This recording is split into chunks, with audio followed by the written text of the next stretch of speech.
नमस्कार साथियों, government college जनता के यूट्यूब चैनल पर आपका स्वागत है। BSc part third quantum mechanics and spectroscopy में हम पिछले वीडियो में बात कर रहे थे प्रकाश विद्युत प्रभाव के प्रयोग, उसके परिणामों के बारे में तथा उसके परिणामों के संदर्भ में चिरसम्मत तरंग सिद्धांत द्वारा दी गई कुछ तर्कों के विषय में। हमने ये भी देखा था कि चिरसम्मत तरंग सिद्धांत प्रकाश विद्युत प्रभाव के प्रायोगिक परिणामों को समझाने में पूरी तरह से असफल हुआ।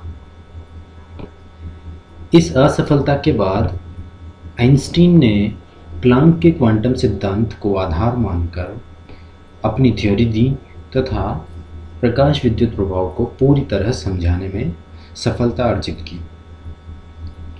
तो प्लांक के क्वांटम सिद्धांत से आइंस्टीन ने जो प्रकाश विद्युत प्रभाव से संबंधित जो थ्योरी दी, उसे समझने से पहले हम आज बात करेंगे प्रकाश विद्युत प्रभाव के अंतर्गत ही धातुओं के कार्यफलन के बारे में।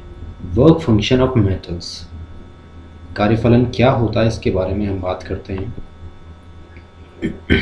किसी धातु में जब इलेक्ट्रॉन होते हैं तो वो उसके पृष्ठ से अंदर मुक्त रूप से विचरण करते रहते हैं, परंतु वो इलेक्ट्रॉन कभी भी धातु पृष्ठ से बाहर नहीं आ सकते बिना किसी ऊर्जा के। ये कुछ इसी तरह से है कि जैसे धातु का पृष्ठ उनके लिए किसी बैरियर का काम कर रहा हो, तो वो बैरियर उन्हें उस धातु के पृष्ठ से बाहर आने से सदैव रोकता है। ये बैरियर एक तरह से पोटेंशियल बैरियर है, एक तरह से ऊर्जा अवरोध है जो उन्हें पृष्ठ से बाहर आने से रोकता है। यदि इस पोटेंशियल बैरियर के बराबर ऊर्जा उन्हें बाहर से वितरित दे दी जाए, तो उस ऊर्जा को ग्रहण करके इलेक्ट्रॉन उस पोटेंशियल बैरियर, जो उसकी सरफेस का पोटेंशियल बैरियर है, उसे पार करके धातु के पृष्ठ से बाहर आ सकता है। और वो जो दी गई न्यूनतम ऊर्जा है, उसी न्यूनतम ऊर्जा को हम कहते हैं कार्यफलन। परिभाषा अगर हम देखें तो कुछ इस तरह से है कि धातु में उपस्थित मुक्त इलेक्ट्रॉनों को दी गई वह आवश्यक न्यूनतम ऊर्जा जो उन्हें धातु के पृष्ठ से बाहर निकलने के लिए पर्याप्त हो, कार्यफलन कहलाती है। अर्थात ऊर्जा का वह न्यूनतम मान जिसे प्राप्त करने के पश्चात धातु के मुक्त इलेक्ट्रॉन उसके पृष्ठ के बैरियर को, पृष्ठ के अवरोध को पार करके धातु के पृष्ठ से बाहर आ जाए, तो वह न्यूनतम ऊर्जा कहलाएगी कार्यफलन। उदाहरण के लिए हम ये मान सकते हैं कि किसी धातु पृष्ठ का जो पोटेंशियल बैरियर है, मान लीजिए वो 100 जूल का है, तो किसी इलेक्ट्रॉन को यदि हम 100 जूल ऊर्जा बाहर से सप्लाई कर दें, तो इलेक्ट्रॉन ने उस 100 जूल ऊर्जा को ग्रहण करके उस पृष्ठ के बैरियर को पार करके पृष्ठ से बाहर आ जाएगा, मुक्त हो जाएगा। ये कार्यफलन पूर्णतः धातुओं का विशिष्ट गुण है तथा प्रकृति के आधार पर इसका मान विभिन्न धातुओं के लिए अलग अलग हो सकता है। आइंस्टीन ने क्या किया, प्लांक के क्वांटम सिद्धांत का सहारा लिया तथा प्रकाश विद्युत प्रभाव की व्याख्या करने की कोशिश की। अब क्वांटम सिद्धांत ये कहता है कि प्रकाश की ऊर्जा उसके तरंगाग्र में वितरित नहीं होती, जैसा कि हमने पिछले वीडियो में ये देखा था कि तरंग सिद्धांत ये कहता है कि प्रकाश के तरंगाग्र में उसकी ऊर्जा फैली हुई होती है, जबकि क्वांटम सिद्धांत ये कहता है कि प्रकाश की ऊर्जा उसके तरंगाग्र में नहीं बल्कि सूक्ष्म ऊर्जा पैकेट्स में होती है, और वो पैकेट कहलाता है क्वांटम, और उस एक क्वांटम का नाम हम देते हैं फोटोन। तो प्रकाश की ऊर्जा जो है वो फोटोन्स के रूप में प्रकाश के अंदर ही मौजूद होती है। एक फोटोन की ऊर्जा किसी न्यू आवृत्ति के प्रकाश के लिए E बराबर h न्यू होती है, जहाँ E है प्रकाश की ऊर्जा, h है प्लांक का नियतांक और न्यू है उस प्रकाश की आवृत्ति। तो प्लांक का क्वांटम सिद्धांत सीधे सीधे ये कह रहा है कि प्रकाश की ऊर्जा उस प्रकाश की आवृत्ति के समानुपाती होती है। जितनी अधिक आवृत्ति उतनी ही अधिक ऊर्जा।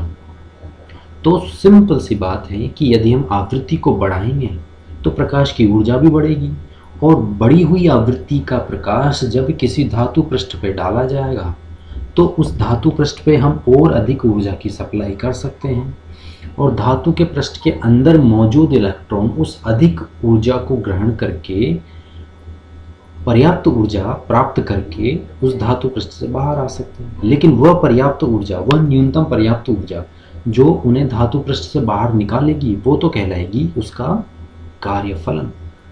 तो प्रकाश के अंदर जो निहित ऊर्जा है E बराबर एच न्यू, ये E बराबर एच न्यू इसी का कुछ भाग ऐसा होगा जो उन इलेक्ट्रॉनों को प्राप्त होगा और इलेक्ट्रॉन उस भाग को प्राप्त करके धातु के पृष्ठ से बाहर आ जाएंगे। अर्थात इस ऊर्जा के अंदर ही कार्यफलन की ऊर्जा का भाग मौजूद है। तो E बराबर एच न्यू में से अगर हम उस ऊर्जा का मान देखें जो कि उस इलेक्ट्रॉन को धातु पृष्ठ से बाहर निकालने के लिए आवश्यक है तो वो कहलाएगा कार्यफलन। तो अगर हम माने कि ये जो न्यू यहाँ पर आवृत्ति है ये उस देहली आवृत्ति के बराबर है जिसे हम न्यू ज़ीरो कह सकते हैं, तो न्यू ज़ीरो आवृत्ति के संगत प्रकाश की ऊर्जा कितनी हो जाएगी? E बराबर एच न्यू ज़ीरो।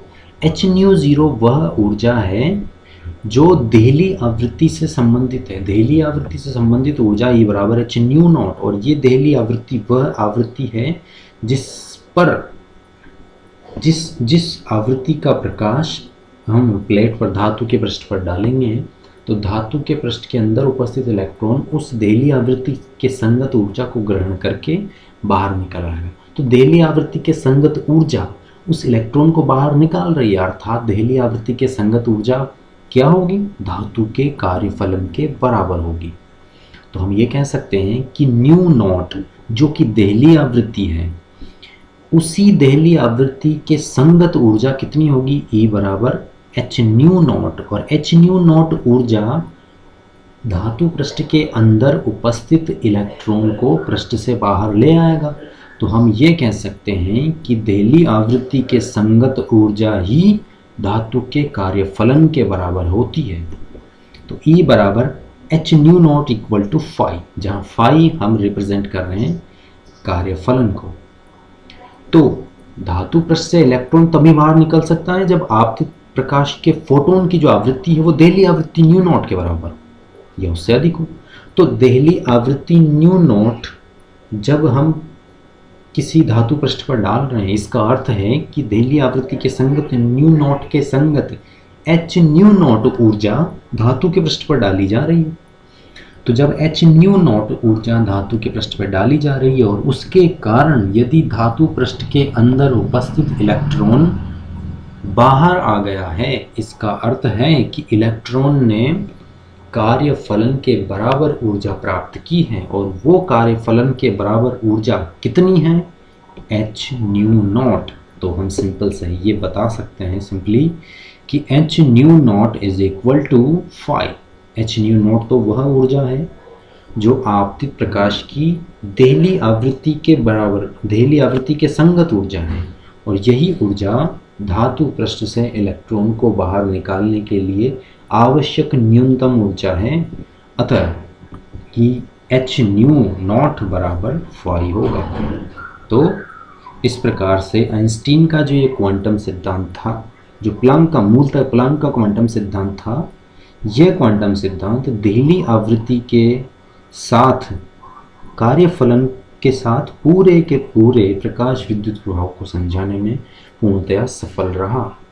तो जो चिरसम्मत सिद्धांत के द्वारा जो कमियां इसमें मौजूद थी चिरसम्मत सिद्धांत में, उनको बिल्कुल हटा करके क्वांटम सिद्धांत को लेकर आइंस्टीन ने धातुओं के कार्यफलन के द्वारा और देहली आवृत्ति को पूर्णतया क्वांटम सिद्धांत से समझाया और इस प्रकाश विद्युत प्रभाव की पूर्णतया व्याख्या की। इसके आगे अगले वीडियो में हम बात करेंगे कि किस प्रकार से आइंस्टीन ने अपने एक समीकरण के द्वारा प्रकाश विद्युत प्रभाव को पूरी तरह से समझाने में सफलता प्राप्त की।